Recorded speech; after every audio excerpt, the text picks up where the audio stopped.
देवेंद्र फडणवीसांनी सरसंघचालक मोहन भागवत यांची भेट घेतली आहे। नागपुरातील महाल इथल्या आरएसएस मुख्यालयामध्ये जाऊन त्यांनी ही भेट घेतलेली आहे। लोकसभा निवडणूक निकाल आणि येणाऱ्या विधानसभा निवडणुकीवरती चर्चेची शक्यता वर्तवली जाईल। देवेंद्र फडणवीस आणि मोहन भागवत यांच्यामध्ये झालेली ही भेट आणि याच विषयी अधिक बोलूया। प्रतिनिधी जितेंद्र शिंगाडे सध्या आपल्या सोबत आहेत। जितेंद्र, देवेंद्र फडणवीस आणि सरसंघचालक मोहन भागवत यांची भेट, काय तपशील या भेटीचा समोर येतोय?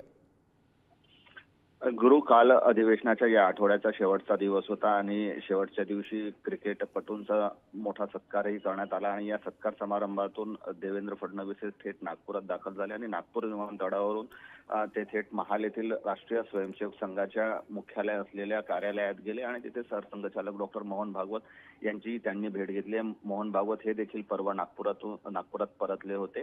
महत्त्वाचं म्हणजे अलीकडच्या काळामध्ये किंवा लोकसभा निवडणुकीच्या निकालानंतर पहिल्यांदा ही दोघांमधील खाजगी भेट आहे। यापूर्वी त्यांची समारंभामध्ये भेट झाली होती, सार्वजनिक ठिकाणी भेट झाली होती, मात्र खाजगीमध्ये भेट झाली नाही आणि यांच्यात सुमारे जवळपास अर्धा तास ते पाऊण तास चर्चा झाली आहे। बंदद्वार ही चर्चा झाली। मात्र जी काही माहिती मिळते त्यानुसार येणाऱ्या ज्या लोकसभा निवडणुकीतील निकाल, जो काही पराभव झालाय, खास करून महाराष्ट्रातील पराभव जो झालेला आहे, त्यावर या बैठकीत चर्चा झाल्याची माहिती आहे। त्याचबरोबर येणाऱ्या विधानसभा निवडणुका आणि जी समोर राजकीय परिस्थिती आहे त्यावर माहिती दिल्याची जे उपमुख्यमंत्री आहेत त्यांनी सरसंघचालकांना माहिती दिल्याची माहिती मिळते।